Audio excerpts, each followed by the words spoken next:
Baru-baru ini, media sosial ramai dengan isu kawal putusan Mahkamah Konstitusi dan peringatan darurat Indonesia yang disertai gambar Garuda Pancasila berlatar biru.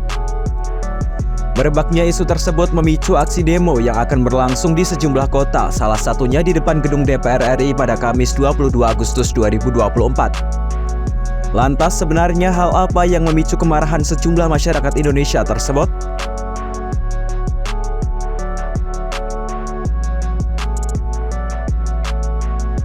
Mulanya perhatian publik mengarah pada keputusan KPU yang menetapkan pasangan calon independen Dharma Pongrekun dan Kun Wardana.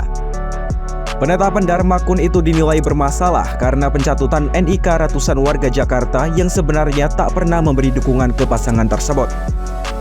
Warga Jakarta sempat melaporkan kasus pencatutan KTP ke polisi, namun laporan itu dihentikan karena dianggap ranah Bawaslu. Pada akhirnya KPU tetap meloloskan pasangan Dharma Kun pada Senin 19 Agustus 2024 meski terlibat kasus dugaan pencurian identitas.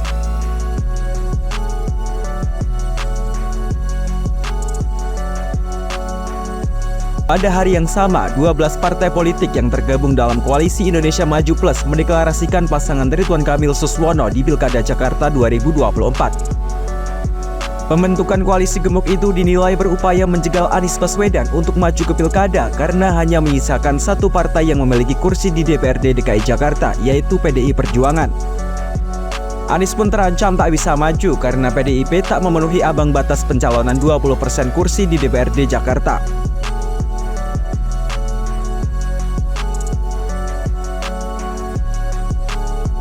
Pada Selasa 20 Agustus 2024, MK membacakan dua putusan yang dapat mengubah konstelasi Pilkada 2024. Putusan itu memuat pengusungan calon kepala daerah di Pilkada disetarakan dengan besaran persentase persyaratan calon independen yang berbasis jumlah penduduk.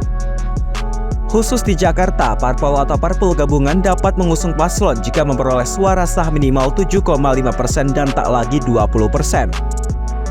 Lalu MK juga menegaskan syarat usia calon kepala daerah dan calon wakil kepala daerah dihitung saat penetapan pasangan calon oleh KPU.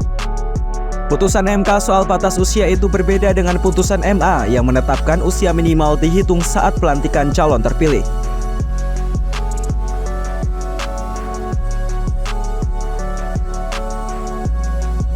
Melalui putusan MK soal threshold akan mempermudah partai politik untuk mengusung calonnya sendiri. Hal itu juga berdampak pada Anies dan PDIP yang bisa melangkah ke Pilkada Jakarta. Sementara putusan MK soal batas usia dinilai menghambat langkah putra Presiden Jokowi, Kaisang Pangarep, untuk maju dalam Pilgub 2024. Pasalnya usia Kaisang belum genap 30 tahun pada 22 September 2024. Usianya baru menyentuh kepala 3 pada 25 Desember mendatang.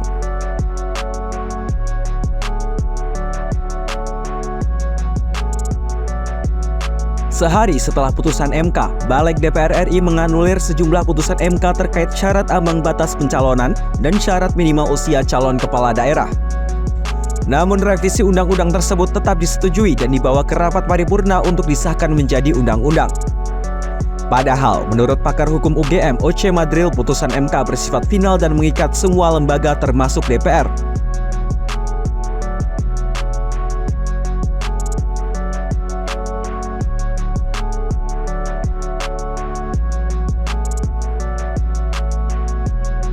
Sehingga DPR seharusnya tidak punya kewenangan menganulir putusan MK tersebut.